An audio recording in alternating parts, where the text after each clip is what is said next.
Imagine waking up one day and finding that you actually look like senior members of the British monarchy.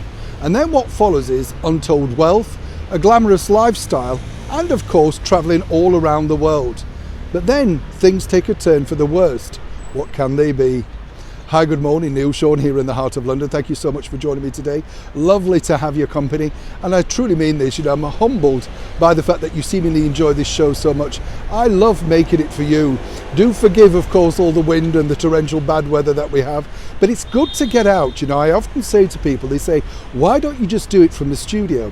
I like to show you around our wonderful capital city. And as I say, if we weren't on such stringent lockdown plans, I don't know what it's like in your part of the world, but every time you turn on the news, they're locking down something, and the only thing they can't lock down is your wallet, of course. They definitely want that open, don't they, at all options. But seriously, it's very hard to get around London at times because there's less buses, the tubes are stopping, there's a lot of problems, but of course they pale into insignificance, particularly if, of course, you earned a lot of money, well, through the royals. So this is one of the breaking stories coming out of London today. It's interesting, I think, for me, because way back in 2018, I remember going along to Madame Tussauds, yes, in London. I've always been baffled by Madame Tussauds. I don't know about you. I never really understand the point of just looking at waxworks. It might have been good about 100 years ago, but I think the younger generation expects so much more now, just to see somebody in their real height looking exactly like that.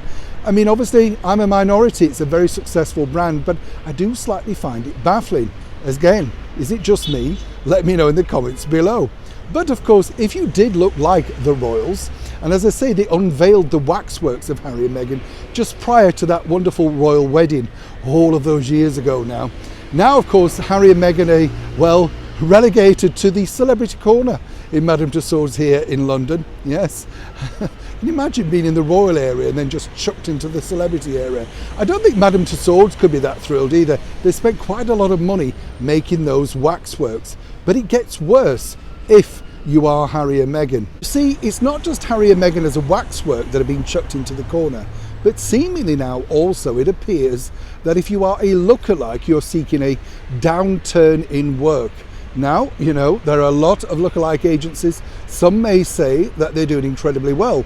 But over here in the United Kingdom, such is the plummeting popularity of the once much loved Prince Harry and of course the former cable TV actress Meghan Markle, that the lookalikes are really in danger. Now, I've contacted quite a few agencies and I was speaking to some lookalikes myself recently. And what's interesting about them is that, once before people were fascinated by them. And of course they liked them and wanted to be pictured with them and stuff like that. Now the sort of bookings they're getting are for things like Halloween nights and of course nightclub appearances where perhaps wet sponges may be thrown at them. Truly, that's the level we're at. Now it's interesting, isn't it? Because as they told me, they have made an incredible living over the last few years, and it already took a turn for the worse just around the time of Megxit. They still had a bit of popularity, and then of course it just really nosedived. Now, it's very difficult because if you specifically look like Meghan Markle or Prince Harry, it's very hard to turn yourself into something else. I mean, you could dye your hair blonde, I guess, and maybe pass reasonably for a Prince William, but I'm not sure. But how would you reinvent yourself if you're Meghan Markle? A problem she has, I believe, in real life too. But for the lookalikes moving forward, they're just hoping that Meghan and Harry's popularity, particularly here in the United Kingdom, takes an upturn so that hopefully for them, they can start to make some money again. Right now, all those planned photo shoots and the fake setups and stuff like that seemingly have taken a nosedive and a turn for the worst money-wise.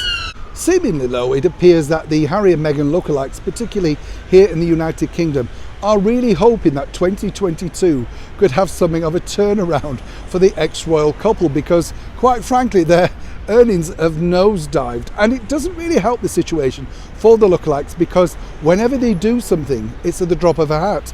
So they can't recreate the look, say, of Meghan on the Ellen show or Prince Harry at the GQ Awards or something like that, because of course you don't have any time to master that, When you're a lookalike, you basically have to go with the most famous looks of that particular celebrity.